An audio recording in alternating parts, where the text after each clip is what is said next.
సాయి కృష్ణ హత్య కేసులో సిట్ అడుగు ముందుకు పడటం లేదు. అలాగని అడుగు ముందుకు వేయలేక కాదు. అలా చేస్తే ఈ కేసులో పెద్ద తలకాయల పాత్ర బయటపడుతుందన్న భయం.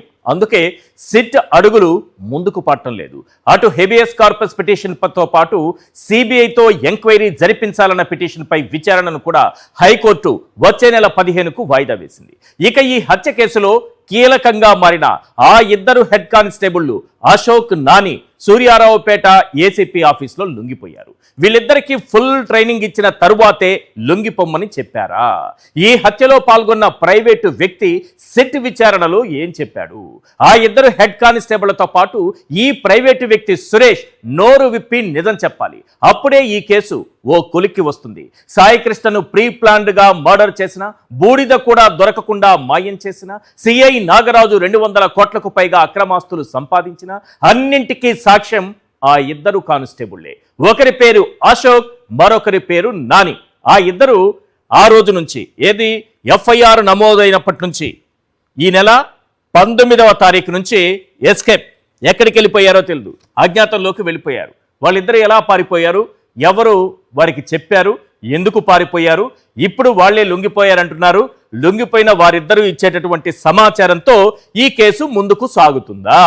అసలు వీళ్ళిద్దరి క్యారెక్టర్ ఏంటి? 2 రకాలుగా చూడాలి. ఒకటి, సాయి కృష్ణ హత్య కేసులో వీళ్ళ ప్రమేయం ఏంటి, వీళ్ళ పాత్ర ఏంటి, వీళ్ళు ఏ విధంగా పాల్గొన్నారు, ఏం చేశారు, మొత్తం వీళ్ళే అన్నీ చేశారా?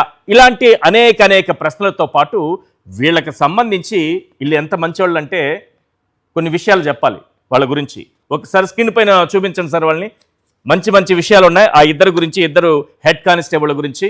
ఒకరు అశోక్ హెడ్ కానిస్టేబుల్, ఇంకొకరు నాని హెడ్ కానిస్టేబుల్. మన సిఐ నాగరాజు గారికి బూడిద కూడా మిగల్చకుండా చేసినటువంటి సిఐ నాగరాజు గారికి ఆప్తులు. వీళ్ళు లేకపోతే ఏ పని కూడా జరగదు. ఎంత మంచివాళ్ళంటే పవన్ కళ్యాణ్ గారికి తెలియదు పాపం. నేను ఒక క్రిమినల్కి సపోర్ట్ చేయాలంటున్నారు కదా పవన్ కళ్యాణ్ గారు. హయా పవన్ కళ్యాణ్ గారు, క్రిమినల్స్ ఎవరో ఇక్కడ చూడండి ఒకసారి. ఎవరు క్రైమ్ చేస్తున్నారో ఒకసారి చూడండి. పోలీసుల పైన పోలీసులే విచారణ చేస్తున్నారు. అంటే పోలీసులు క్రైమ్ చేశారు కాబట్టి మరో సిట్ అనేటటువంటి పోలీసులు విచారణ చేస్తున్నారు. క్రైమ్ చేస్తున్నది ఎవరు, క్రిమినల్స్ ఎవరు అనేది ఆ మాత్రం జ్ఞానం కూడా లేకుండా మీరు తెలుసుకోలేకపోయారంటే మిమ్మల్ని ఏమనాలి సార్? ఇక్కడ ఒకసారి చూడండి సార్. పోనీ పవన్ కళ్యాణ్ గారు, ఎవరు క్రిమినల్స్, ఏం చేస్తున్నారనేది. ఇవన్నీ కూడా మీకు మరో విషయం కూడా చెప్తాను. ముందు వాళ్ళ గురించి తెలుసుకుందాం. అశోక్ హెడ్ కానిస్టేబుల్ ఏం చేస్తారో తెలుసా? అయినా బార్లు, మద్యం షాపులు, లాడ్జీల్లో అక్రమ వసూళ్లు చేస్తూ ఉంటాడు. ఆయన డ్యూటీ అది సార్. మనం శాంతి భద్రతల కోసం కాదు వచ్చింది. పవన్ కళ్యాణ్ గారు చూడండి మన కానిస్టేబుళ్ళు ఏం చేస్తున్నారు. మరి వీళ్ళకి ఈ సర్టిఫికేట్ ఇచ్చింది ఎవరని అనుకుంటున్నారా? నేను కాదు సార్. నా సర్టిఫికేట్ పనిచేయదు. నేను కాదు, లోకల్గా ఉండే ప్రజలు ఇచ్చారు. ఈనాడు దినపత్రిక ఇచ్చింది. మీ పత్రికే వాళ్ళకి ఇచ్చినటువంటి సర్టిఫికేట్ ఒకసారి చూడండి. బార్లు, మద్యం షాపులు, లాడ్జీలకు పోవడము, వాళ్ళని బెదిరించడము, అక్రమ వ్యాపారాలు మీరు చేసుకోండి, నాకు మాత్రం పైకి ఇవ్వండి, మేము సిఐ నాగరాజుకి ఇవ్వాలి. వసూళ్లు చూడండి. బార్లు, మద్యం షాపులు, లాడ్జీల్లో ఏంటి సార్? ఏం పని సార్ వీళ్ళకి? హత్యలు చేయడం ఏంటి, పోలీసులు పారిపోవడం ఏంటి, కానిస్టేబుళ్ళు ఎక్కడో పోయి లొంగిపోవడం ఏంటి? 19వ తారీఖున వెళ్ళిపోయారు, 29వ తారీఖున దొరికారు. వాళ్లే వచ్చి లొంగిపోయారట. కృష్ణలంక పిఎస్ పరిధిలో సెటిల్మెంట్ వ్యవహారాలట. సెటిల్మెంట్ వ్యవహారాలు చేయడానికే మీకు ఉద్యోగాలు ఇచ్చింది. నెక్స్ట్, ఈయన నాని గారంట. ఈ నాని గారు ఏం చేస్తారు? ఈయన కూడా హెడ్ కానిస్టేబుల్ అట. ఇదంతా ఈ దినపత్రికలో ఉంది, ఒకసారి చదవండి. పవన్ కళ్యాణ్ గారికి కూడా పంపించండి. రౌడీ షీటర్లు, పాత నేరస్తులతో సంబంధాలు. మనం రౌడీ షీటర్లని తీసుకురావాలి, వాళ్ళని తప్పు చేస్తుంటే శిక్షించాలి, వాళ్ళలో మార్పు తీసుకురావాలి. ఈ పనులు చేయట్లేదు. రౌడీ షీటర్లను అడ్డం పెట్టుకొని దందాలు నడిపించడం, దందాలు చేయించడం. మన పని ఏంటి? రౌడీ షీటర్లతో దందాలు చేయడం, పాత నేరస్తులను తీసుకొచ్చి వాళ్ళతో క్రైమ్ చేయించడం. ఇదట ఆయన చేసే పని, నాని చేసే పని. నెక్స్ట్, బెదిరింపులు, స్పా సెంటర్లలో వసూలు. వాళ్ళని వీళ్ళని బెదిరించి డబ్బులు వసూలు చేయడం, స్పా సెంటర్లలో ఆ పనులు చేయించడం, ఆ పనులు చేసుకోవడానికి అవకాశం కల్పించడం. ఆ స్పా సెంటర్ల మీద పడి మీ పని మీరు చూసుకోండి, మాకు ఇవ్వాల్సింది మాకు ఇవ్వండి. ఇదంటే ఆయన చేసే పని. మొత్తం క్లియర్గా ఉంది సార్, చదివి వినిపిస్తాను, ఒకసారి వినండి. కృష్ణలంక స్టేషన్ పరిధిలో బార్లు, మద్యం దుకాణాలు, లాడ్జీలు, ఇతరత్ర కార్యకలాపాలకు సంబంధించిన వ్యవహారాలు అశోక్ చక్కదిద్దేవాడు. పలు సెటిల్మెంట్లకు పాల్పడేవాడు. స్టేషన్ పరిధిలోని రౌడీ షీటర్లు, పాత నేరస్తులతో సఖ్యంగా ఉండటం, బెదిరింపులకు పాల్పడడం, నేరస్తులను స్టేషన్కు తీసుకురావడం, ఇలాంటి పనులన్నీ నాని చేసేవాడు. చూడండి ఎంతమంది సర్టిఫికేట్ ఉందో వీళ్ళకి. నాని పడమట స్టేషన్లో పనిచేసినప్పుడు స్పా సెంటర్ల విషయంలో ఆరోపణలు రావడంతో వీఆర్కు కూడా పంపించారంట ఇన్ని. అప్పట్లోనే గన్నవరం స్టేషన్లో పనిచేసినప్పుడు ఓ మిస్సింగ్ కేసులో ఆత్కూరు స్టేషన్ ఎస్ఐనని చెప్పి డబ్బులు వసూలు చేసిన వ్యవహారం కూడా ఉందట. ఇంత గొప్ప కానిస్టేబుళ్ళు వీళ్ళిద్దరూ మన సిఐ నాగరాజు గారికి ఆప్తులు. అంటే వీళ్ళందరూ కలిసి క్రైమ్ని ఎంత పగడ్బందీగా చేశారో చూడండి. ఇక మూడో వ్యక్తి ప్రైవేటు వ్యక్తి సురేష్ అట. ఇప్పుడు ఆ సురేష్ని పోలీసులు గత 2 రోజుల క్రితమే అరెస్ట్ చేశారు. అయితే ఎవరు ఈ సురేష్ అంటే ఈయనేం చేస్తాడు తెలుసా? సురేష్ కూడా వీళ్లతో కలిసి రౌడీ షీటర్ల కౌన్సిలింగ్, నిందితుల విచారణ తదితర వ్యవహారాల్లో జోక్యం చేసుకొని ఈరోజు సాయి కృష్ణని బూడిదను చేయడంలో వీళ్ళందరూ కూడా ప్రధాన పాత్ర పోషించారనే ఆరోపణలు వస్తున్నాయి. ఇప్పుడు వీళ్ళు నోరు తెరిస్తే సాయి కృష్ణని ఏం చేశారన్న విషయం మనకు తెలుస్తుంది. ఏ విధంగా చంపారు, ఎలా చంపారు, ఎక్కడ చంపారు, ఏ విధంగా తీసుకెళ్లారు, ఎక్కడ పడేశారు, ఆ తర్వాత శ్మశాన వాటికి ఎలా తరలించారు, అక్కడ రికార్డులను ఎలా ట్యాంపర్ చేశారు, అక్కడ బూడిదని చేసేశారు, ఆ బూడిదని ఎలా మాయం చేసేశారు, చాలా విషయాలు బయటకు రావాలి. కొన్ని ప్రశ్నలు ఉన్నాయి సార్, వీటి మీద ఒకసారి ఆ క్వశ్చన్స్ ప్లే చేయండి సార్. సాయి కృష్ణని ఎవరు, ఎప్పుడు, ఎక్కడ, ఏ ఆయుధంతో ఎలా చంపారు? ఇప్పటి వరకు సిట్టు తేల్చని విషయాలు కొన్ని క్వశ్చన్స్ ఉన్నాయి. ఈ మార్గంలో వెళితే, ఈ మార్గంలో దర్యాప్తు చేస్తే అప్పుడు అన్ని విషయాలు బయటకు వస్తాయి. ఏ ఆధారాలతో కస్టోడియల్ టార్చర్ కారణంగానే సాయి కృష్ణ మృతి చెందినట్లు తేల్చారు. సాయి కృష్ణను కొట్టి చంపేశారు. ఏంటి ఆధారం? ఎవరు చెప్పారంటే సిఐ నాగరాజు ఏమన్నా చెప్పారా విచారణలు? ఆయన చెప్పలేదు అంటున్నారు, సహకరించడం లేదు అని అంటున్నారు. కొట్టి చంపేసింది వాస్తవం అయితే డెడ్ బాడీని ఏం చేశారన్న విషయం నాగరాజు చెప్పాలిగా. నెక్స్ట్, డెడ్ బాడీని శ్మశానానికి తరలించడంలో ఎంతమంది సహాయపడ్డారు, వారంతా ఎవరు? సాయి కృష్ణ హత్యలో ప్రైవేటు వ్యక్తుల పాత్ర ఏంటి? సిఐ నాగరాజు బయట వ్యక్తులను వాడుకున్నాడా? డెడ్ బాడీని హోటల్ నుంచి ఆసుపత్రికి, అక్కడి నుంచి బస్టాండ్కు ఎలా తరలించారు? ప్రైవేట్ హోటల్, బస్టాండ్, శ్మశాన వాటికకు తరలించేటప్పుడు సీసీ ఫుటేజ్ ఎందుకు దొరకలేదు? ఆయన ప్రైవేట్ హోటల్లో పెట్టి, అక్కడ చిత్రహింసలు పెట్టి, అక్కడే చంపేసి, ఆ తర్వాత హాస్పిటల్కి కూడా కొన ఊపిరితో ఉన్నప్పుడు తీసుకెళ్లారనేది ఉంది కదా. కాబట్టి ప్రైవేట్ హోటల్ కానీ, హాస్పిటల్ కానీ, బస్టాండ్లో అనాథ శవంలా పడేసినప్పుడు కానీ, శ్మశాన వాటికి తరలించినప్పుడు కానీ సీసీటీవీలు ప్రైవేటుగా ఎవ్వరూ వాడుకోవట్లేదా? దుకాణాల ముందు, షాపుల ముందు, సంస్థల ముందు, విద్యా సంస్థల ముందు, ఇళ్ల ముందు, ఎక్కడ చూసినా మళ్ళీ మన మేడం గారు పెట్టినటువంటి వేలకు వేల సీసీ కెమెరాలు ప్రభుత్వం పెట్టింది. హోంమంత్రి గారు పెట్టినటువంటి సీసీ కెమెరాలు ఇవన్నీ కూడా ఉన్నాయి కదా. ఈ ఫుటేజ్ ఎక్కడా దొరకలేదట, ఎటు తీసుకెళ్లారో తెలియదట. నెక్స్ట్ చూపించండి సార్. హైకోర్టు ఆదేశాలను లెక్క చేయకుండా కృష్ణలంక పిఎస్లో సీసీ ఫుటేజ్ డిలీట్ చేసింది ఎవరు? డీజీపీ ఆధ్వర్యంలోని, ఆయన ఆధీనంలోని టెక్నికల్ వింగ్తో సంబంధిత ఫుటేజ్ను ఎందుకు సీజ్ చేయలేదు? ఆ పిఎస్లో 80 మంది సిబ్బంది ఉన్నా ఒక్కరూ సాయి కృష్ణను చూడలేదా? ఎందుకు సాక్షులుగా చేర్చలేదు? సాయి కృష్ణ హత్య కేసులో విజయవాడ సిపి కాల్ డేటా, మెసేజ్లు ఎందుకు పరిశీలించలేదు? ఇది చాలా కీలకం. హెడ్ కానిస్టేబుల్ అశోక్ నానికి ఫుల్గా ట్రైనింగ్ ఇచ్చిన తరువాతే లొంగిపోయేలా చేశారా? హెడ్ కానిస్టేబుల్ అశోక్ నానిని సిఐ నాగరాజు అక్రమ వసూళ్ల దందాను చూసుకునే వాళ్ళ వీళ్ళిద్దరూ అన్నది ప్రధానమైన ప్రశ్న. వీటిపైన చర్చిద్దాం. చర్చలో పాల్గొంటున్నారు నాగమల్లేశ్వరి గారు, వైఎస్ఆర్సీపీ అధికార ప్రతినిధి, పొనక జనార్దన్ రెడ్డి గారు, హైకోర్టు అడ్వకేట్, పసుపులేటి సురేష్ గారు, వైఎస్ఆర్సీపీ మీడియా ప్యానలిస్ట్. నాగమల్లేశ్వరి గారు, ఇప్పుడే కొద్దిసేపటి క్రితమే ఆ పారిపోయినటువంటి 2 హెడ్ కానిస్టేబుళ్ళు లొంగిపోయారట. దాదాపు 10 రోజులు దాక్కున్నారు, మంచిగా ట్రైనింగ్ అయినట్టుగా ఉన్నారు. ఇప్పుడు వచ్చి దొరికిపోయారట. సాయి కృష్ణను ఎవరు, ఎప్పుడు, ఎక్కడ, ఏ ఆయుధంతో చంపారన్న విషయం బయటకు రాకుండా, ఏ ఆధారాలతో కస్టోడియల్ టార్చర్ కారణంగానే మృతి చెందాడని పోలీసులు లేకపోతే సిట్ చెబుతుంది. ఎందుకంటే రిమాండ్ రిపోర్ట్లో అదే రాశారు కదా, చనిపోయాడు, చంపేశారని. ఏ ఆధారాలతో చెప్తారు, ఎలా చెప్తారు?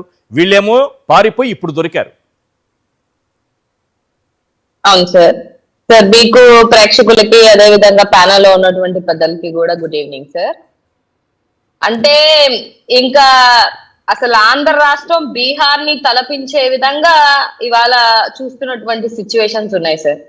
ఆంధ్రప్రదేశ్ ని హత్యాంధ్రప్రదేశ్ గా మార్చి ఈ కూటమి ప్రభుత్వం ఎట్లుందంటే మాకు నచ్చినట్టు మా రెడ్ బుక్ లో ఏమన్నా రాసుకుంటాం, ఏమన్నా చేస్తాం, మీరెవరు అడగడానికి లేదు, మీరు ప్రశ్నించడానికి లేదు. ఏమన్నంటే అతను క్రిమినల్ కి మీరు ఎట్లా సపోర్ట్ చేస్తున్నారని చెప్పి మాట్లాడుతున్నటువంటి పవన్ కళ్యాణ్ గారు అసలు దీనికోసం మాట్లాడాల్సినటువంటి అవసరం లేదు. యాక్చువల్ గా హోంమంత్రి గారు మాట్లాడాలి, ఆవిడ తప్ప అందరూ మాట్లాడుతున్నారు. అసలు ఇంత దారుణంగా చంపేసి బూడిద చేసి, ఇప్పుడు ఆయన సిఐ గారిని ఎందుకు అరెస్ట్ చేశారు? చంపేశారనే కదా అరెస్ట్ చేశారు.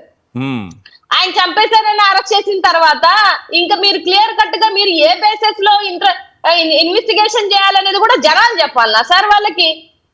ఈ స్టోరీ అంతా అర్థమవుతుంటే ఈవెన్ సాయి కృష్ణ వాళ్ళ ఇంట్లో వాళ్ళు కూడా చెప్తారు, వాళ్ళ అమ్మ కూడా చెప్పుద్ది, నాయన ఇట్లాంటి ఇన్వెస్టిగేషన్ చేస్తే దొరుకుతారు నాయన, ఇలా వెళ్ళండి, డేటా తీయండి, లేకపోతే ఆ రోజున్న ఫుటేజ్ ఎక్కడుందో తీయండి, కాల్ హిస్టరీలు తీయండి అని వాళ్ళ అమ్మ కూడా చెప్తుంది సార్. కానీ వీళ్ళు ఇచ్చినటువంటి సిట్ లో వీళ్ళు ఒక ప్రాపర్ ఇన్వెస్టిగేషన్ చేయకుండా ఇన్ని రోజులు ఏం చేశారనేది నాకు తెలియదు. మరి అప్పుడు రాత్రికి వీళ్ళు లొంగిపోవడం ఏంటో అర్థం అవ్వట్లేదు. మంచి ట్రైనింగ్ ఇచ్చి పంపించుంటారు. ఇప్పుడు మీరు కావాలని దీన్ని అడ్డదారిలో తిప్పాలనే ఒక ఉద్దేశంతో మీరు చేస్తున్నటువంటి విషయం అందరికీ తెలుసు.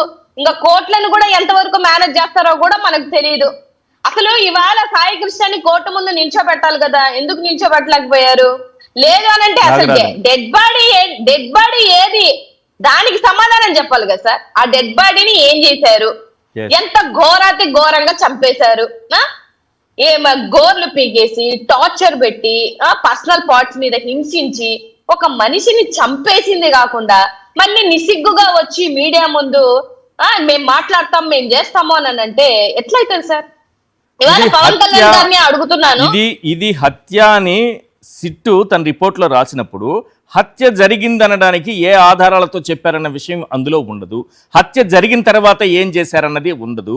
హత్యను ఏ ఆయుధంతో ఎప్పుడు ఎక్కడ ఎలా చంపారన్న విషయం అందులో ఉండదు. పోనీ డెడ్ బాడీ ఎక్కడ అన్న విషయం కనిపెట్టరు. డెడ్ బాడీ లేదు, కనీసం బూడిదైనా మిగిల్చారా అంటే ఆ బూడిద ఎక్కడుందో కూడా కనిపెట్టరు. ఏం చెప్పకుండా ఇది ఒక హత్య అయిపోయింది, ఇది ఒక హత్య అయిపోయింది, సింపుల్. సార్ ఇది చాలా తెలివిగా సిఐని అరెస్ట్ చేసినప్పుడే మనం అర్థం చేసుకోవాలి. సో ఎవరు ఎలా చంపారో చెప్పరు, ఏ సీసీ క్యామ్స్ ఎటు మాయమైపోయాయో చెప్పరు, ఫుటేజ్ మాయమైపోయింది చెప్పరు, ఎక్కడి నుంచి ఎక్కడ తీసుకొని వచ్చింది చెప్పరు. మా అనితక్క చెప్పినట్టు ఆ 70,000 సీసీ క్యామ్ ఎట్టబోయాయో చెప్పు. ఈగల్ టీం అంతా ఇక్కడ నుంచి అక్కడికి వెళ్తేనంట 3-4 ఉంటేనంటే ఆ పై నుంచి డ్రోన్లు వేసుకొని వచ్చేస్తారంట. మరి మీ ఈగల్ టీం ఆ ఈగ ఏమన్నా పెరుగన్నం పెట్టి నిద్రపుచ్చారా? ఏది ఎట్టయిపోయాయి? ఏ ఫుటేజ్ లేవి? ఇంత ఘోరాతి ఘోరంగా మరి ఏం చేసింది చిట్టు ఇన్ని రోజులు? ఏం చేసింది సార్? చిట్టు పారదర్శకంగా చేసుండంటే వీటన్నిటికీ ఇప్పుడు మనం అడిగినటువంటి క్వశ్చన్స్ అన్నిటికీ సమాధానం చెప్పుండాలి కదా. లేదు చంపేశారు అంటే ఏంది అర్థం? చంపేశారని అందరికీ తెలుసు, మీకే కాదు మొత్తం ఆంధ్ర రాష్ట్రం అందరికీ తెలుసు. చంపేశారు నాయన, చంపేసిన శవాన్ని కూడా బూడిద చేసేశారు నాయన అని అందరికీ తెలుసు. దానికి సిట్ ఏంది మళ్ళీ? మీ సిట్టు ఈ విషయం చెప్పడానికా? చంపేశారని చెప్పడానికే మీరు ఇన్ని రోజుల నుంచి వాళ్ళు చేసినటువంటి ఇన్వెస్టిగేషన్.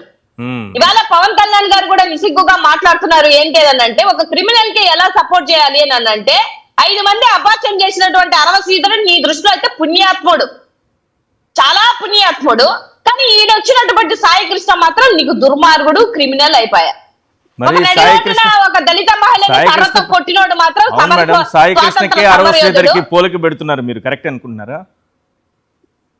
ఇదేంది సార్, 5 సార్లు అబార్షన్ చేసి ఒక బిడ్డ చంటి బిడ్డలను చంపేసాడంటే అది హత్య కాదా? అంతకన్నా దారుణం కదా సార్, అంతకన్నా దారుణమైనటువంటి పరిస్థితులు కదా. అట్లాంటి వాళ్ళందరినీ నీ పక్కన పెట్టుకొని మళ్ళీ నువ్వు వచ్చి స్టేట్మెంట్లు ఇస్తున్నావు అంటే ఎందుకు స్టేట్మెంట్లు ఇస్తున్నావు? మా అనితక్క పదవి లాక్కోవాలని ఏమైనా స్కెచ్ లేకున్నారు అందరు కలిపి? అనితక్క పదవి కావాలనే కదా మీ ఆరాటం అంతా. దానిక అరే ఎంత నిసిగ్గుగా మాట్లాడతారు సార్. నాకు హోంమంత్రి పదవి కావాలి, నాకు హోంమంత్రి పదవి కావాలి, నాకు ఇవ్వాలి అని ఆయన ఎప్పుడు 2 సంవత్సరాల నుంచి తలుస్తున్నాడు. పాపం చంద్రబాబు నాయుడు గారు, లోకేష్ బాబు గారు ఇచ్చిండొచ్చు కదా. ఆయనకి మరి హోంమంత్రి పదవి వస్తే కొంచెం జాగ్రత్తగా ఉండాలని మీరు గట్టిగా క్వశ్చన్ చేస్తున్నారు ఆయన్ని. ఆయన తప్ప ఎవరు క్వశ్చన్ చేయకూడదు ఆయన్ని. మీకు తెలుసు కదా. అదే అంటున్నాను సార్, ఇచ్చిందంటే సాయి కృష్ణని ఎట్ట చంపేసిండో తెచ్చి చూపించేవాడు కదా అంటున్నాను సార్.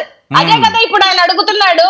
ఇప్పుడున్న హోం మంత్రికి చేత కాలేదు కాబట్టి నాకు చెప్పున్నాను, నాకు ఇచ్చినుంటే ఆ పదవి బాగుండు, బతికిపోయారు మీరందరూ అని అంటున్నారు కదా. పోనీ మీరే తీసుకున్నారే అనుకోని పోనీ ఏమన్నా న్యాయం చేయండి. పోనీ మీకు సంబంధం లేకపోయినా మీ శాఖ కోసం మాట్లాడుతున్నారు కదా మీరు అందరు వచ్చి. అరే ఒక తల్లి పడ్డ ఆవేదన ఎవరికి అర్థం కాదు. ఆ చట్టాలన్నీ మీ చేతికి తీసుకొని చంపేసి ఇవాళ వచ్చి మళ్ళీ సిగ్గు లేకుండా ఎట్లా అంటే అట్లా మాట్లాడుతున్నారు సార్. లాకప్ డెత్ అనేది చిన్న విషయమా? మీ ఇంట్లో ఆడబిడ్డలకి కానీ మీ ఇంట్లో పిల్లలు కానీ కోల్పోతే తెలుస్తుంది ఆ పైన ఆ బాధ ఏంటనేది. ఇప్పుడు ఇదే విషయంలో మదురై కోర్టు హైకోర్టు జడ్జిమెంట్ ఇచ్చింది కదా సార్. అందులో ఎవరైతే ఉన్నారో వాళ్ళందరికీ ఉరి శిక్ష వేసింది కదా. ఉరి శిక్షతో పాటు నాకు తెలిసి 1,40,00,000 ఎంతో పరిహారం ప్రభుత్వం ఇప్పించింది కదా. సో ఇక్కడ ఎవరైతే నిందితులు ఉన్నారో వాళ్ళకి ఏ ఉరి శిక్షలు వేయరు, బయటికి అందరినీ బయటికి తీసుకొని రారు. కొన్ని ప్రభుత్వం ఇవ్వాల్సినటువంటి నష్టపరిహారం ఇవ్వరు. పిచ్చుకోవడానికి ఇవన్నీ నష్టపరిహారం ఇవ్వాల్సి వస్తుందని అదొక బాధ. చెప్పి అందరికీ తెలిసారు కాబట్టి ఎవరికైతే వీళ్ళందరికీ ఉరిశిక్షలు వేస్తే మళ్ళీ వాళ్ళు ఇచ్చినటువంటి కమిషన్లు ఏడ బయటపడిపోతాయో అని చెప్పేసి నాకు తెలియక సింపుల్ సార్. వీళ్ళందరి కాల్ హిస్టరీలు తీస్తే బయటికి తెలీదా?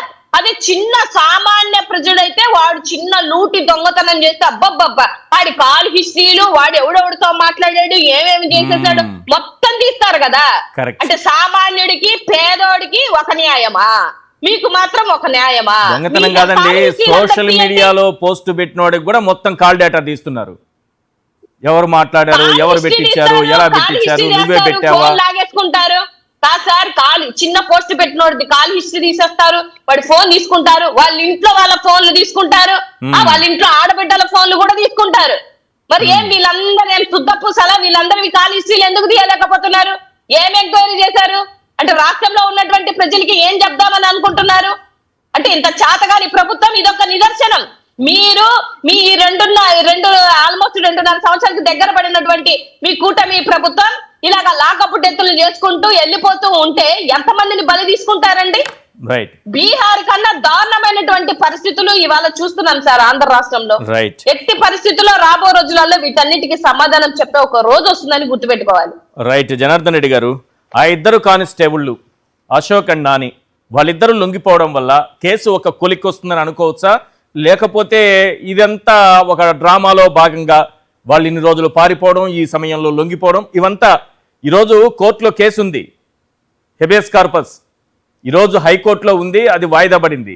ఆ సమయం గడిచిన తర్వాత లొంగిపోవడం, ఇదంతా ఏదైనా ప్రీ ప్లాన్గా అన్న జరుగుతుంది అనుకోవచ్చా? ఈశ్వర్ గారు, మీకు మీ ప్యానలిస్టులకి మన సాక్షి ప్రేక్షకులకి గుడ్ ఈవినింగ్ అండి.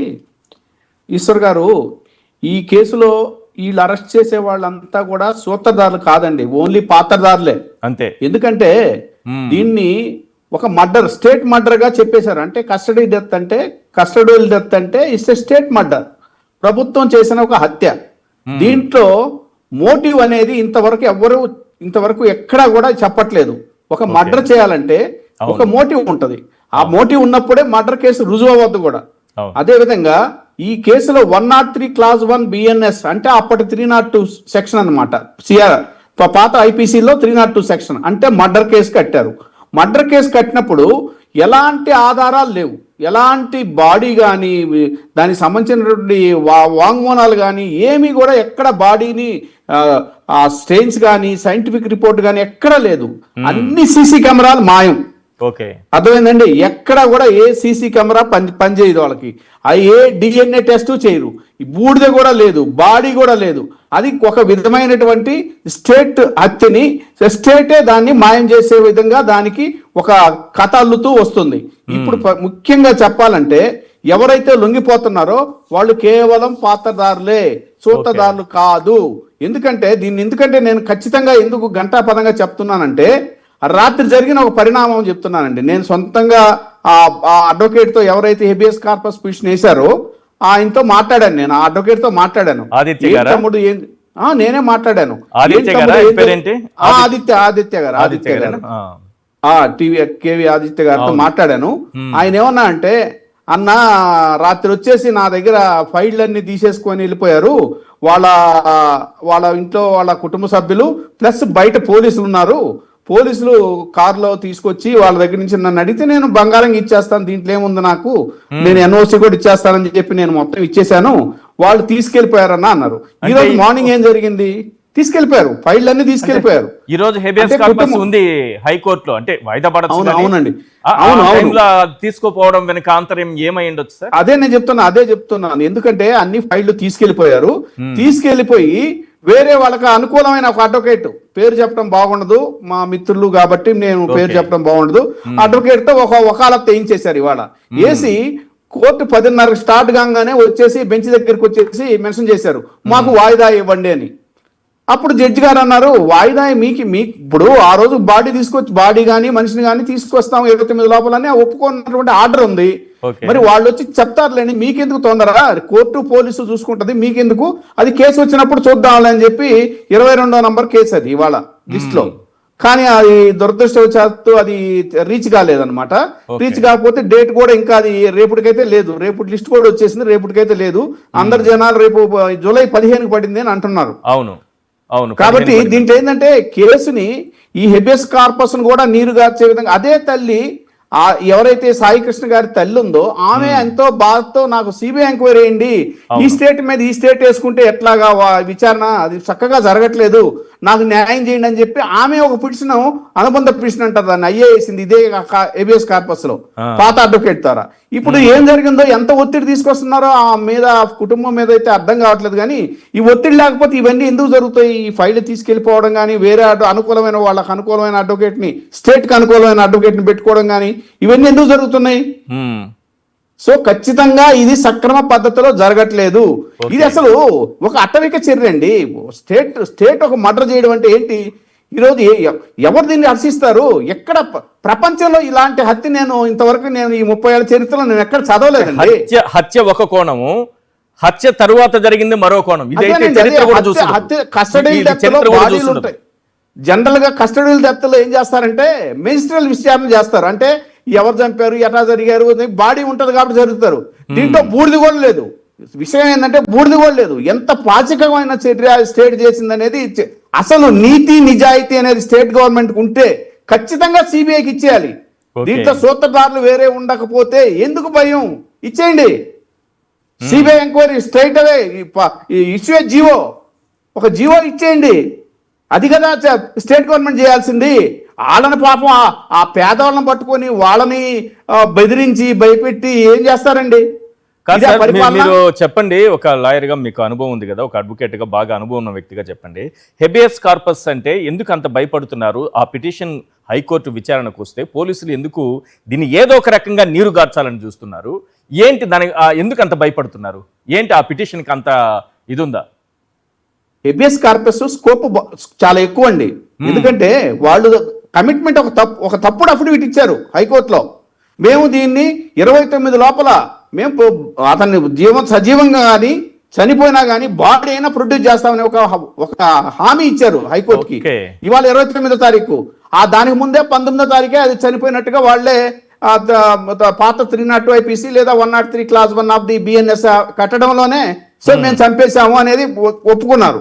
ఇప్పుడు ఏమి వాదిస్తారు, ఏమి చెప్తారు? కోర్టుకి అబద్ధాలు చెప్పారని చెప్తారా, కోర్టుకు తప్పుడు అఫిడవిట్ ఇచ్చారని చెప్తారా, ఏం చెప్తారు? కోర్టులో వచ్చి చెప్పలేక అదే ఒత్తిడి ఎవరైతే పిటిషన్ వేశారో వాళ్ళ తల్లి గారి మీద ఒత్తిడి తీసుకొచ్చారనుకుంటున్నాను అండి. ఎందుకంటే ఇది అలా ఒత్తిడి తీసుకురాందే ఆమె 4 రోజుల క్రితం వేసినటువంటి ఒక పిటిషన్, అనుబంధ పిటిషన్ ఏదైతే ఉందో, సిబిఐ కానీ స్వతంత్ర సంస్థతో కానీ దర్యాప్తు చేయమని ఇచ్చినటువంటి ఒక ఏదైతే ఉందో అది కూడా ఆమె వేసినప్పుడు మనం ఏమనుకుంటాం, ఏదో వీళ్ళకి ఒక విధమైనటువంటి అన్యాయం జరిగిందని ఒక ఫీలింగ్ లో ఉన్నారంటే వాళ్ళనే వీళ్ళు బెదిరించి ఈ రోజు ఫైల్ తీసుకెళ్లిపోయారు అడ్వకేట్ దగ్గర నుంచి అంటే ఏంటి అర్థం? Yes right.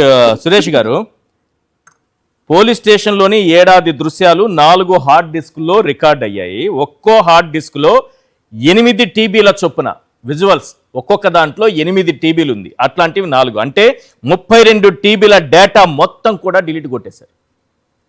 డిలీట్ కొట్టేసి ఇక ఈ కేసులో లేదు, ఆధారాలు లేవు, డిలీట్ కొట్టేశారు అని అంటున్నారు. డీజీపీ ఆధ్వర్యంలో ఉండేటటువంటి టెక్నికల్ వింగ్ లో ఈ ఫుటేజ్ ఉంటుంది. మరి అక్కడికి ఎందుకు వెళ్ళి స్వాధీనం చేసుకోరు? కనీసం భద్రపరచండి అని ఎందుకు చెప్పరు? Point number 1. పాయింట్ నెంబర్ 2, చుట్టుపక్కల ఎక్కడైనా ప్రైవేటు వ్యక్తులు, ప్రైవేటు సంస్థలు, దుకాణాలు, వ్యాపారాలు నిర్వహించుకునే వాళ్ళు, సొంతంగా ఇళ్ల ముందు పెట్టుకునే వాళ్ళు, వీళ్ళందరూ సీసీ కెమెరాలు పెట్టుకుంటారు కదా.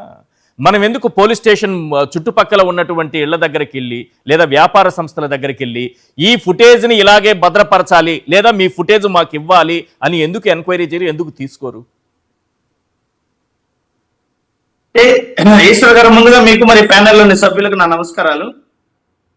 సార్, ఇప్పుడు ఏదైతే గాదె సాయి కృష్ణ అనేటువంటి కాపు యువకుడి లాకప్ డెత్ అన్నటువంటి అంశం వెలుగులోకి వచ్చినప్పటి నుంచి ఇప్పటి వరకు కానీ మనం చూసినట్లయితే ప్రభుత్వం దీన్ని మొదటగా తీవ్రమైనటువంటి అంశంగా పరిగణించకపోయినప్పటికీ ఎప్పుడైతే జగన్మోహన్ రెడ్డి గారు ఆ బాధిత కుటుంబాన్ని పరామర్శించి ప్రభుత్వాన్ని నిలదీశారో అప్పుడు ప్రభుత్వంలో చలనం వచ్చి తూతు మంత్రంగా చర్యలు తీసుకోవాలని ఇలాంటి సిట్టు విచారణ చేసింది.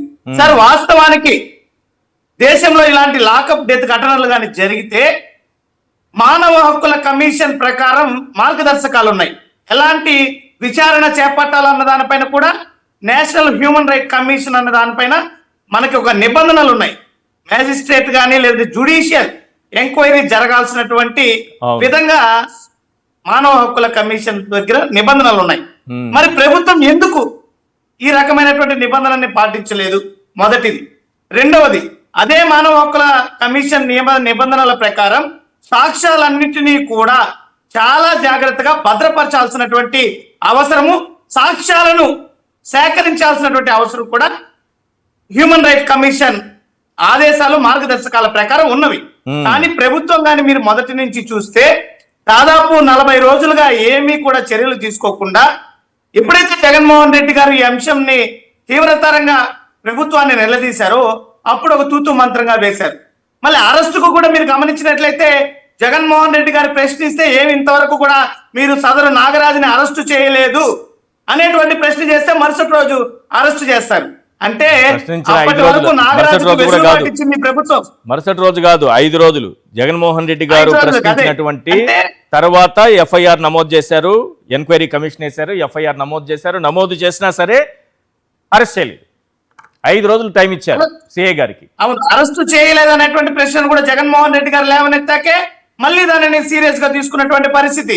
ఇక్కడ మీరు చూస్తే ప్రభుత్వం చాలా స్పష్టంగా ఎవరైతే ఈ సిఐ నాగరాజు ఉన్నారో అదే విధంగా అనేక మంది దీంట్లో భాగస్వామ్యం ఉన్నారనేటువంటి విషయం అందరికీ తెలిసిందే. వీళ్ళందరికీ కూడా ప్రభుత్వం వెసులుబాటు ఇచ్చింది. మీరు సాక్ష్యాలని మాయం చేసుకోండి, మీకు ఏ విధంగా ఆధారాలు దొరకకుండా ఇచ్చినటువంటి సమయం అనేటువంటి రీతిలో ప్రభుత్వం వ్యవహరించినటువంటి పరిస్థితి. మళ్ళీ ఇంకో వైపు నుంచి ఏం చేస్తున్నారు? ఆ కుటుంబం పైన ఒత్తిడి, ఆ కుటుంబం ప్రభుత్వానికి అనుకూలంగా ఉండాల్సిందనేటువంటి రీతిలో వెనుక వైపు ఆ కుటుంబం పైన తీవ్రమైనటువంటి ఒత్తిడి తీసుకొస్తున్నారు. ఎందుకంటే ఆ కుటుంబం స్వతహాగా జనసేన పార్టీకి సంబంధించినటువంటి వ్యక్తులు కూటమికి అనుకూలంగా ఉన్నారు కాబట్టి ఆ అనుకూల వర్గాలన్నింటినీ కూడా వారి మీద తీవ్రమైనటువంటి ఒత్తిడి తీసుకురావడం మనం చూసాం. మొదట్లో సాయికృష్ణ గారి తల్లి పాపం ఎంత ఆవేదన, ఎంత ఆర్తనందన, ఎంత ప్రభుత్వం పైన వ్యతిరేకత చూపిస్తే కనీసం నా కొడుకు బూడిదనైనా నాకు అప్పగించండి అనేటువంటి ప్రాధాయపడినటువంటి తల్లి పాపం ఇప్పుడు మౌనం వహించేటువంటి పరిస్థితి.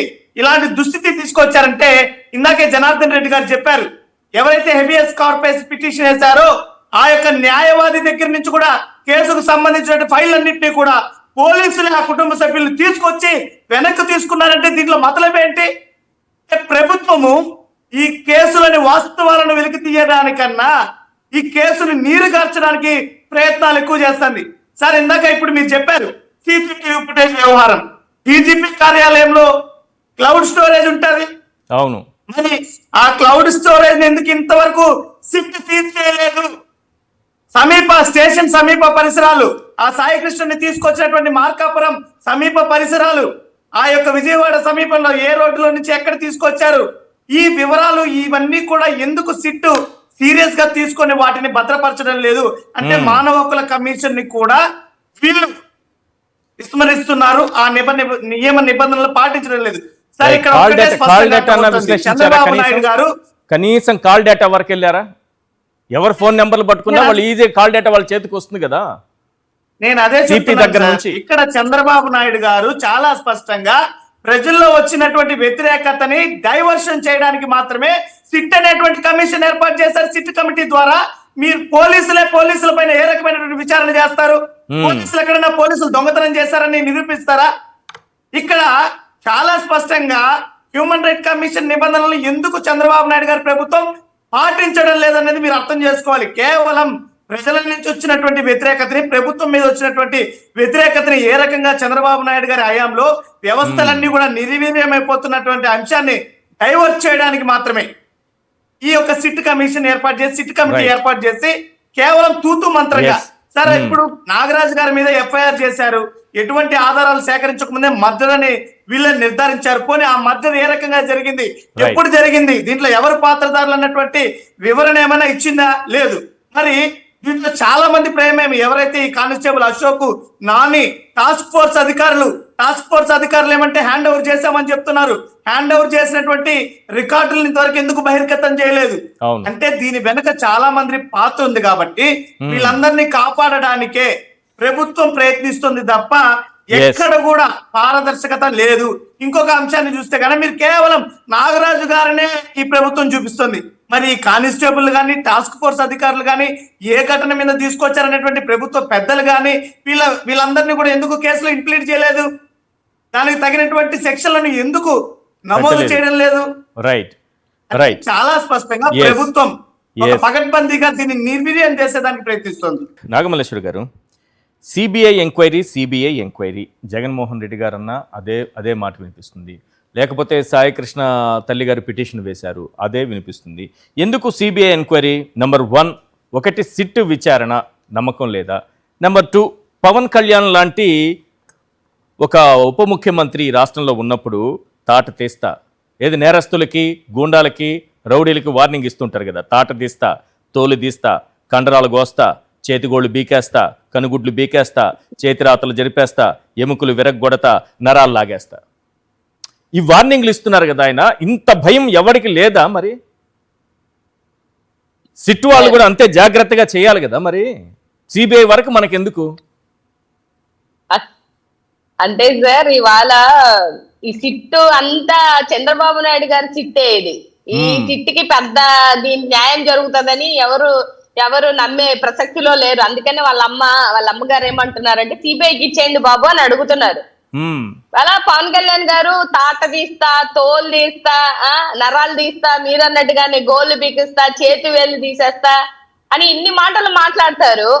మరి ఇంత ఘోరం జరుగుతుంది కదా, ఇంత క్రిమినల్స్ ఉన్నారు కదా, మీ పార్టీలోనే క్రిమినల్స్ ఉన్నారు.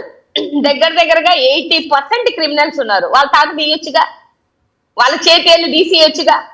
మీ దాంట్లోనే ఉన్నారు. నాకు తెలిసి పవన్ కళ్యాణ్ గారి మీద కూడా నాకు తెలిసి చెన్నైలో అనుకుంటా ఒక క్రిమినల్ కేసు ఫైల్ అయ్యింది. మరి ఆయన తాట ఎవరు తీయాలి? అదే ఆయన మీద ఉంది సార్ క్రిమినల్ కేసు. మరి ఆయన తాట ఎవరు తీయాలి? ఆయన చేతి వేళ్ళు ఎవరు తీసేయాలి? సో మనం ఏంటంటే ఏదో మైక్ వచ్చేసింది కదా, మళ్ళీ ఇప్పుడు ఏదో కొత్తగా అంటే ఇది అసందర్భమో అయినా కూడా నాకు డౌట్ సార్. ఇప్పుడు మా ఏం మాలో అది మాలో నాకు తెలీదు.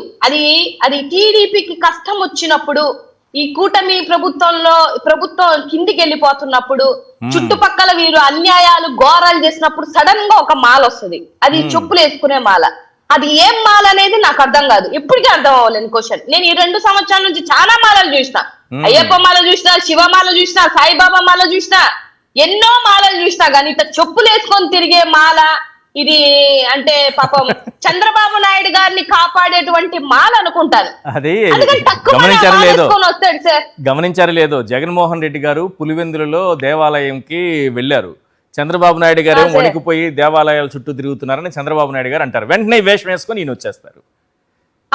జగన్మోహన్ రెడ్డి గారు పులివెందులలో ఒక ఆలయం ప్రారంభోత్సవానికి వెళితే వీళ్ళు చూడండి, చంద్రబాబు నాయుడు గారు పబ్లిక్ మీటింగ్ లో మాట్లాడతారు, ఈయనేమో వేషం వేసుకొని వచ్చేస్తారు వెంటనే. మరి సనాతన ధర్మకర్తలందరూ ఎక్కడున్నారో ఏంటో మరి దీనికోసం అయితే ఒకసారి ఆలోచించాలి. మన చంద్రబాబు నాయుడు గారు ఏమంటున్నారంటే చంపినోడు కాపు, చచ్చిపోయినోడు కాపు అంటే పర్లేదంట, అదేం పెద్ద విషయం కాదంట. అసలు విజనరీ అంటారు, ఇన్ని సంవత్సరాల రాజకీయ చరిత్ర అంటారు, చంపినోడు కాపు చచ్చిపోయినోడు కాపు అయితే అది పెద్ద విషయం కాదా, పెద్ద ప్రాబ్లం కాదా? అదే ఒకవేళ చంపినోడు చౌదరి, చచ్చిపోయినోడు చౌదరి అయితే విషయం అవుద్దా సార్? ఆ రోజు అంటే ఎంత నిసిగ్గుగా వచ్చి చంపేసి మీరు ఎవరికి సమాధానం చెప్పాలి? ఈ రాష్ట్రంలో ఉన్నటువంటి ఒక తల్లికి తన కడుపు కోతకి ఎందుకో హఠాహుటిగా పిలిచాడు, కూర్చోబెట్టాడు, ఏందో మాట్లాడేశాడు. మరి ఏం మాట్లాడాడో మరి ఆ దేవుడికే తెలియాలి. ఇవాళ ఇందాక లాయర్ గారు చెప్తున్నట్టు మొత్తం అంతా మీరు దోపిడీ చేస్తున్నారు, అన్ని ఫైల్స్ అంతగా కూలీ చేసేస్తున్నారు, సడన్ గా మళ్ళీ కేసులు వేసేస్తున్నారు, మళ్ళీ సడన్ గా వచ్చేసి ముద్దాయిలు ఎక్కడున్నారో ఇన్ని రోజులు కనపడిన వాళ్ళు చక్కగా వచ్చేసి మాట్లాడుతున్నారు. ఇదంతా ఒక కట్టు కథ అనేది ఎవరికి అర్థం అవుతుంది సార్? సిబిఐకి ఎందుకు ఇవ్వరు? ఇవాళ సిపి యొక్క కాల్ హిస్టరీ ఎందుకు తీయరు? ఆ రోజు డ్యూటీ చేసినటువంటి కానిస్టేబుల్ గాని లేకపోతే ఆ రోజు చేసినటువంటి అధికారుల యొక్క కాల్ హిస్టరీలు ఎందుకు తీయరు? సిఐ మాట్లాడినటువంటి అరెస్ట్ చేసినటువంటి నాగరాజు గారి కాల్ హిస్టరీలు ఎందుకు బయటికి తీయలేదు? అవసరమైతే హోంమంత్రి అనిత గారి కాల్ హిస్టరీ కూడా మీరు తీయాలి. ఇప్పుడు ఆ తల్లి ఏం చెప్తోంది, నేను సిపి గారి దగ్గరికి వెళ్ళాను, కంప్లైంట్ ఇచ్చాను, నా కొడుకు ఇప్పటి వరకు కనపడలేదని చెప్పాను, సిఐ నాగరాజు తీసుకెళ్లాడు, స్టేషన్లో కొట్టాడు, బంధించాడు, ఇప్పటి వరకు మనిషిని చూపెట్టలేదని చెప్పిన తర్వాత 40 రోజుల వరకు స్పందించలేదని తల్లి చెబుతోంది. మరి సిపికి తెలిసిన ఏమైపోయాడు? సాయి కృష్ణ అనే వ్యక్తిని తీసుకొచ్చారు కదా, అప్పటికి బ్రతికే ఉన్నాడు సార్, అప్పటికి బ్రతికే ఉన్నాడు, కానీ సిపి స్పందించలేదు. మరి సిపి స్పందించలేదు, కానీ సిపి ఎందుకు స్పందించలేదు? మరి ఆయన కాల్ డేటాని, ఆయన మెసేజ్లు, ఆయన ఫోన్ ని స్వాధీనం చేసుకుని పరిశీలించాలా లేదా? తీయాలి కదా. అసలు సిపికి తెలియకుండా, సిపి గారికి తెలియకుండా ఇంత విషయం జరిగిందనంటే ఎవరన్నా సిపి గారికి తెలియకుండా మళ్ళీ టాస్క్ ఫోర్స్ ఇన్వాల్వ్ అవుతుందా సిపి పర్మిషన్ లేకుండా? ఇంకొక చిన్న విషయం, ఒక మేజర్ డౌట్ ఏంటంటే సార్, నాకు వచ్చిన మేజర్ డౌట్, ఒక మనిషిని కొట్టి హింసించి గోల్డ్ బీకి చంపేయాల్సినటువంటి అవసరం సిఐ నాగరాజుకి ఎందుకు వచ్చింది? రైట్, అదే పాయింట్ చెప్పారు. మోటివ్ అనేది చాలా అవసరం, అది ఇప్పుడు వరకు తేల్చలేదు, ఎందుకు ఉంది అనేది. అది ఇప్పుడు తేల్చకుండా మేమేదో చేసేసాము, సిఐని అరెస్ట్ చేసాము, అయిపోయింది కేసు అని అంటే అసలు ఎందుకు చేశారు, దేనికి చేశారు, ఎందుకు చంపేశారు, ఎలా చంపేశారు, అసలు కాల్ హిస్టరీలు ఇస్తే అర్థమైపోద్ది సార్. ఎవరెవరు మాట్లాడుకున్నారు, ఏం చాట్ చేసుకున్నారు, ఏం మెసేజ్లు పెట్టుకున్నారు, ప్రాపర్ మెయిన్ కి సంబంధించినటువంటి డేటాలన్నీ వదిలేసి కాకమ్మ కబుర్లాగా చిన్న పిల్లలకి అన్నం పెట్టేటప్పుడు చందమామ రావే, జాబిల్లి రావే అని చెప్పినట్టు కథలు చెప్తానంటే ఎవరు వింటారు సార్? ఎవరు వింటారు? మీరు అడ్డగోలుగా దొరికిపోయారు. కేసు కూడా బూడిదేయడం ఖాయమా? కేసును కూడా బూడిదైపోతుందా? బూడిద కాదు, భస్మం అయిపోతుంది. భస్మం. ఇంకా ఎవరు తెలిసేది కాదు, ఇది అయ్యేది కాదు. నాకు తెలిసి నా న్యాయం అనేది జరగదు. ఎంత మనం పోరాటం చేసినా ఈ తర్వాత నెక్స్ట్ జూలై 15 అన్నది, ఈ జూలై 15 లోపు ఎన్ని జరుగుతాయో చూడండి. రైట్, ఇవాళ 29కే బోల్డ్ జరిగాయి, ఇంకా జూలై 15కి ఇంకా బోల్డ్ జరుగుతాయి. ఈ లోపు మన పవన్ కళ్యాణ్ గారు ఆపరేషన్ కని వెళ్ళిపోయారు, ఆయన ఎప్పుడు వచ్చారో తెలీదు. మన హోంమంత్రి గారేమో దీనికోసం మాట్లాడరు, మన చంద్రబాబు నాయుడు గారేమో కాపు సంపుకుంటే పర్లేదని చెప్తారు. రైట్, జనార్దన్ రెడ్డి గారు ఏంటి మీ పాయింట్ ఏంటి సార్? మీరు ఒక పాయింట్ చెప్తున్నారు. అంటే దీంట్లో మామూలుగా ఏంటంటే ఒక సోషల్ మీడియాలో ఏదో ఒక పోస్ట్ ఆయన పెట్టకపోయినా ఎవరో తెలుగు ఐటీడీపీ నుంచి పెట్టినా కానీ వాళ్ళ పేరు మీద వచ్చి అరెస్ట్ చేసి వాళ్ళ ఫోన్లు, ల్యాప్టాప్లు, వాళ్ళ భార్య ఫోన్లు, వాళ్ళ పిల్లల ఫోన్లు అన్ని మొత్తం సీజ్ చేసి ఫోరెన్సిక్ ల్యాబొరేటరీకి పంపిస్తారు. అదే ఏమన్నా నాగరాజు గారు పెట్టి ఆయన అరెస్ట్ చేసిన రోజు ఆయన ఫోన్ చూడరు, ఆయన ల్యాప్టాప్ చూడరు, ఆయన డెస్క్టాప్ చూడరు, వాళ్ళ ఇంటి ఐపీ అడ్రస్ చూడరు, వాళ్ళ ఫోన్లు ఎవడే తీసి సీజ్ చేయరు. ఏదైనా కానీ రిమాండ్ డైరీలో ఖచ్చితంగా రాస్తారు ఏమేమి మెటీరియల్ మేము సీజ్ చేసాము, ఇదిగో సెల్ ఫోను, దాని బ్రాండు, దాని కోడ్ ఏంటి, దాని యొక్క ఐఎంఎఫ్ నంబర్ ఏంటి, ఇవన్నీ కూడా రాస్తారు. కానీ ఏమీ లేవు ఆ రిమాండ్ డైరీలో. ఏంటి దర్యాప్తు? ఏంది ఎందుకు చేస్తున్నారు ఈ దర్యాప్తు? అవసరమా? ఒక కానిస్టేబుల్ కూడా ఇంత దారుణంగా దర్యాప్తు చేయరండి. కానిస్టేబుల్ కి ఇస్తే కేసు ఆయన కూడా ఇంత ఇవన్నీ తీసుకోవాలని ఒక ఇంకిత జ్ఞానం. ఏ డేటా లేదు, ఏ ఫోను లేదు, ఏమీ లేదు. ఎంత దారుణంగా చేస్తున్నారంటే ఒక రెడ్ బుక్ పాలన, అటవిక పాలన ప్రపంచంలోనే చెప్తున్నాను, ఇట్లాంటి అటవిక పాలన ఎక్కడ జరగదండి. ఒక స్టేట్ మర్డర్ చేశామని చెప్పి ధైర్యంగా ఒక ఎఫ్ఐఆర్ కట్టేసి మినిస్ట్రియల్ విచారణ కానీ ఏమీ లేకుండా ధైర్యంగా మేము చంపేశాము, ఏం చేసుకుంటారో చూసుకోండి అని ప్రజలతో మాట్లాడుతున్నారంటే హెడ్ ఆఫ్ ది ఎవరు లా అండ్ ఆర్డర్ హెడ్ ముఖ్యమంత్రి అండి. ముఖ్యమంత్రి ఆయన రావాలి ముందుకి. నో, ఎవరైనా కానీ దీంట్లో ఎవరినున్నా బయటకు లాగుతాను, let issue GO to CBI తీసుకోండి. ఇంతకుముందు చేయలేదా? ఇంతకుముందు ప్రభుత్వం ఉన్న పెద్దలు చేయలేదా? నీకంటే ముందున్న వాళ్ళు సిబిఐ ఎంక్వైరీ ఆర్డర్ చేయలేదా? నిగ్గు తేల్చలేదా? ఎందుకు మరి సిపి అంటే అంత అభిమానం సార్ చంద్రబాబు నేను నాయుడు చెప్తున్నా గారికి? కదా, దీనిలో పెద్ద కుట్ర కోణం ఉంది, కాదు, కాదు, పెద్ద సిపిని మోటివ్ ఉంది. రక్షించుకోవాల్సిన అవసరం, సిపిని సార్, కాపాడుకోవాల్సిన ఎవరు- అవసరం. ఎవరు- క్విట్ ఎవరు ప్రోకో ఏమన్నా ఉన్నా ఉందా వీళ్ళ మధ్యలో? సిపిని ఎందుకు ఎవరున్నా- కాపాడుకోవాలి సీఎం? సార్, పెద్ద తలకాయని కాపాడేదానికి చేసే ప్రయత్నంలో వీళ్ళంతా బలి పశువులు, పాత్రదారులు. అది చెప్పండి ఓపెన్ గా. ఎస్, మీ అనుమానాలు ఉన్నాయి, ఇన్ని అనుమానాలకు మేము కట్టుబడి ఉన్నాం. ఎస్, లెట్ సిబిఐ లేదా ఒక జ్యుడిషియల్ ఎంక్వైరీ, ఒక రిటైర్డ్ హైకోర్టు జడ్జి, ఒక రిటైర్డ్ సుప్రీంకోర్టు జడ్జికి ఇచ్చేయండి. కాళేశ్వరంలో పక్క రాష్ట్రంలో తెలంగాణలో ఇవ్వలేదా రిటైర్డ్ సుప్రీంకోర్టు జడ్జికి ఏదో జరిగిందంటే? అంతే కదా, అవును. ఏమవుద్ది? ఇవ్వండి, మీరు మీ నిజాయితీని నిరూపించుకోండి. సార్ ఇదేంటి సార్, ఇది ప్రైవేటు వ్యక్తులు కూడా ఇందులో భాగస్వామ్యం అయ్యారని సురేష్ అనే వ్యక్తిని అదుపులోకి తీసుకొని ప్రశ్నిస్తున్నారు. అంటే బయట వ్యక్తుల్ని కూడా ఇందులో వాడుకోవడం ఏంటి? పోలీస్ డిపార్ట్మెంటు బయట వ్యక్తులకు అవకాశం కల్పించడం ఏంటి? హత్యలో వాళ్ళ పాత్ర ఉండటం ఏంటి? సార్, ఇప్పుడు ఈ ముఖ్యంగా ఉండేటువంటి ఈ లంచగొండితనాలన్నీ కూడా ఎక్కడ ఉంటాయంటే, జనరల్గా మాకు తెలిసిన పరిభాషలో రెవెన్యూ డిపార్ట్మెంట్ రిజిస్ట్రేషన్స్ ఆడ కొందరు బ్రోకర్లను అడ్డం పెట్టుకొని రిజిస్టార్లు ఎలా డబ్బులు సంపాదిస్తారో తెలుసు. అదేవిధంగా ఈ హోమ్ ఏదైతే ఈ స్టేషన్స్ ఉన్నాయో, స్టేషన్లో కూడా ఈ బయట ఏమంటారంటే వాటిని పైరవీలు చేస్తుంటారు అనమాట. ఆ కేసు, ప్రైవేట్ కేసు, ఆ దందాలు చేస్తుంటారు. వాటిని కూడా ప్రైవేట్ వ్యక్తులు కొందరు ఆ ఇన్స్పెక్టర్కి చాలా క్లోజ్గా ఉంటారు. సో ఇది కేవలం ఒక రెడ్ బుక్ రాజ్యాంగంలో ఉండేటువంటి ఒక అధ్యాయం, ప్రాథమిక హక్కులు. ఇవన్నీ కూడా ఆ రెడ్ బుక్ రాజ్యాంగంలో ఉన్నట్టు ప్రాథమిక హక్కులు అనమాట. ఎన్ని స్టేషన్లో బ్రోకర్లు, ఇవి లంచాలు, ఇవి ఇంతే, అంతకంటే ఏమి లేదు. రెడ్ బుక్ లోనే ఉంటే ప్రాథమిక హక్కులుగా మనం చెప్పుకోవాలి. రైట్.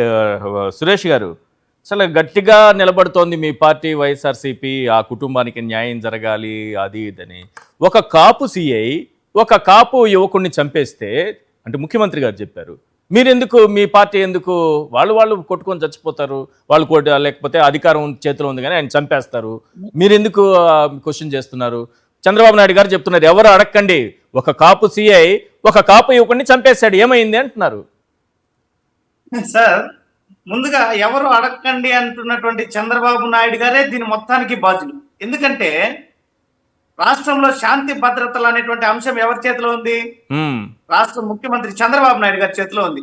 సార్, నేను ఒక్కటే చంద్రబాబు నాయుడు గారిని అడగదలుచుకున్నది ఏంటంటే, చంద్రబాబు నాయుడు గారు ఇప్పుడు 4వసారి ముఖ్యమంత్రి. అదేవిధంగా హైటెక్ సిటీ తీసుకొచ్చాను నేను అని చెప్తారు చంద్రబాబు నాయుడు. అవును. అదేవిధంగా నేను విజనరీని 2047లో ఏం జరుగుతుందో ఇప్పుడే ఊహిస్తాను అంటారు. అవును. రాజధాని విషయంలో కానీ మీరు చూస్తే, జపాన్ లాంటి రాజధాని, సింగపూర్ లాంటి రాజధాని, మలేషియా లాంటి రాజధాని తీసుకొస్తాను మాట్లాడతారు.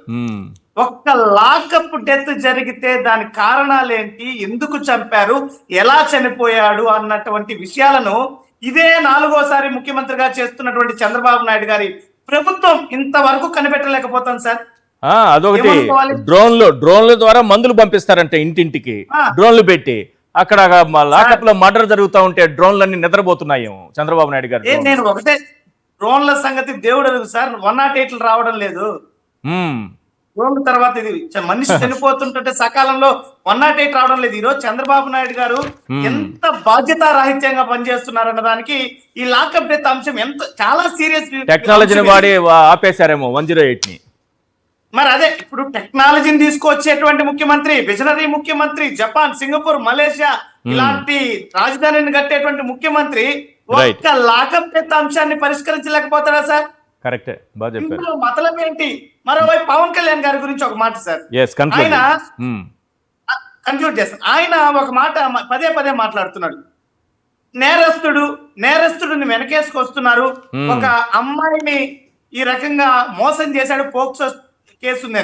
అసలు వాళ్ళే చెప్తున్నారు ఆ కేసు అంతా కూడా కావాలనే కుట్రపూర్తిగా. అది వినపడదు పవన్ కళ్యాణ్ గారికి, అప్పుడు చెవులు మూసుకుంటారు. ఆయనకి వినబడదు ఆ టైం. వాళ్లే వచ్చి బాధితులని ఎవరు అంటున్నారో ఆ బాధితులు అనే వాళ్లే వచ్చి మీరు అన్నట్టుగా ఇది అక్రమంగా పెట్టిన కేసు అని చెప్తూ ఉంటే పవన్ కళ్యాణ్ గారికి వినపడదు, అప్పుడు చెవులు మూసుకుంటారు. అంటే అక్రమంగా పెట్టిన కేసు అని బహిర్గతమైనాక మాట్లాడుతున్నారు పవన్ కళ్యాణ్ గారు. అది కరెక్ట్. మీరు ఏదైనా ఆంధ్రజ్యోతినో, TV5 లేదంటే ఎల్లో మీడియాలో వచ్చిన వార్తలని అనుమానంగా మాట్లాడితే సరే అనుకోవచ్చు. ఆ యొక్క మహిళ చెప్తోంది అవును అది అక్రమంగా పెట్టిన కేసు అయినా పవన్ కళ్యాణ్ గారు ఈ రకంగా మాట్లాడారంటే పవన్ కళ్యాణ్ గారు కేవలం చంద్రబాబు నాయుడు గారి కోసం పని చేస్తున్నారు ఆయన నమ్మకం ఏంటంటే బాధితురాలని చెప్తున్నారు కదా, మరదలే అంట అతనికి. ఆ అమ్మాయి వాయిస్ వాళ్ళ మీడియాలో రాదు, ఈయన వాయిస్ అయితే వాళ్ళ మీడియాలో వస్తది, ఎక్కువ మందికి రీచ్ సార్, అవుతుంది. ఎందుకు ఆ అమ్మాయి సార్? నిజం చెప్పినా ఎందుకు? సరే జనానికి వెళ్ళదు, మనం అబద్ధం చెప్తే కావాల్సినంత రీచ్ వస్తుంది. ఇది ఆయన plan. జనాలంతా విరోధంగా లేరు సార్ బ్రహ్మనాయుడు ఈసారి. గారు బ్రహ్మనాయుడు గారు ఒక లైవ్ కాల్ పెట్టారు వాళ్ళ అవును మరదలతోటి. అవును ఆ లైవ్ కాల్ అందరూ చూసారు. ఆ పవన్ అమ్మాయి కళ్యాణ్ గారు చెప్తున్నది చూడు. ఏం పవన్ కళ్యాణ్ గారికి మాత్రం కనిపించదు, కనిపించదు, వినిపించదు, కవిగా మారిపోతారు. లైవ్ లో నీట్ గా చెప్పేసింది ఆ అమ్మాయి, అసలు Right. సంబంధమే లేదు ఆ కేసుకి అని. రైట్, థ్యాంక్ యూ అండి. చర్చలో పాల్గొన్నందుకు నాగమల్లేశ్వరి గారు, పసుపులేటి సురేష్ గారు, అలాగే పునక జనార్దన్ రెడ్డి గారు థ్యాంక్ యూ అండి. ఇది వాళ్ళ చర్చా కార్యక్రమం చూస్తూనే ఉండండి సాక్షి.